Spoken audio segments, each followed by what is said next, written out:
Good afternoon. My name is Eli Johnson, and I'm going to give a speech about how to learn the trombone. The trombone used to be known as the voice of God. It's an instrument that used to encapsulate choirs. But when you think of a trombone, you're probably thinking of a silly noise, a silly sliding noise that you would hear in a comedy show like Tom and Jerry back in the day. But it could be called the most important brass instrument for many reasons. So I would like to teach a little bit of how to play the trombone. However, there is a learning curve, and I would like to start by talking about the actual instrument itself, the theory behind the instrument, and some basic techniques. But anyone can learn, and it's a fun time. So let's look at the actual instrument. This is a trombone.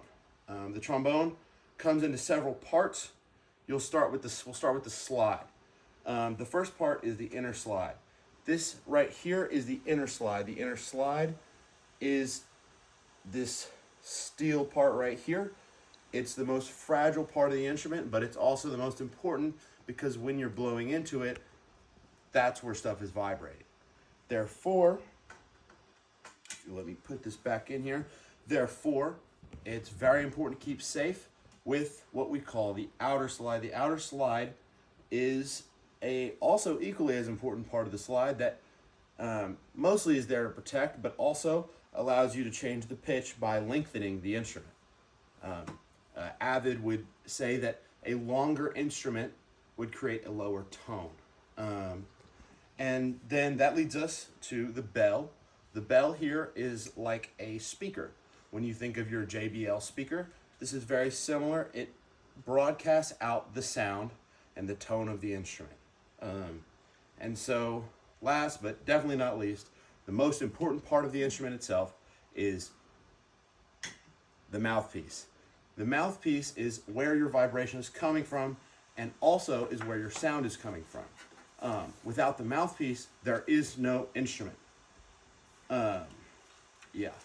So, that leads us directly into technique. So Yamaha has been quoted as saying that if you put the instrument, the mouthpiece up to your mouth and you buzz lightly with your lips like this, you'll get a sound just like that.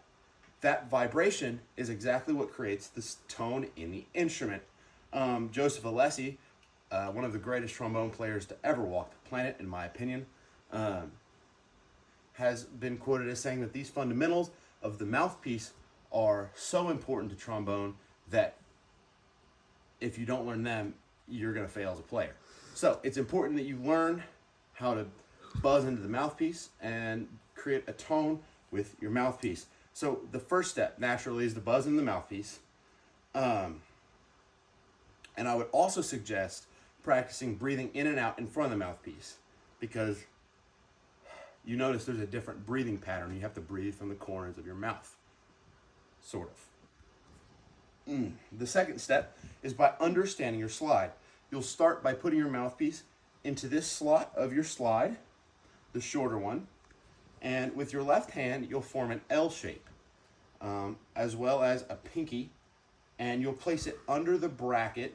Mine has what's called an F attachment, so it's a little different, but if you had a normal straight trombone, you would put it like that, and it would be like a little L, and it can hold it against this mouthpiece. And then you'll take your right hand as if you're holding a frisbee when you're about to throw it, and you'll put it right here. That way you have a firm grip of this, and your wrist is fluid and can move. Then you'll take it, and you'll bring it to your face with the back of the bell, which is this right here, your tuning slides, will go up to your shoulder, and there you go. You're holding it correctly, and you are ready to play. But this leads to the music theory, and you need music theory for the trombone because it is a very pitch-based instrument, and knowing where your pitches are on your horn is very important. And therefore, that is the hard part of learning trombone. However, in the cases of several older people, as quoted by, I think, the New York Times, simply age does not cause a problem with trombone. Many people have played the trombone, and no person is too old to learn. As you increase in your journey with music, you may find that music is a great way to express what's on the inside, create change, and find a community. As great trombonists have known for centuries, trombone can be the key to unlocking your musical self.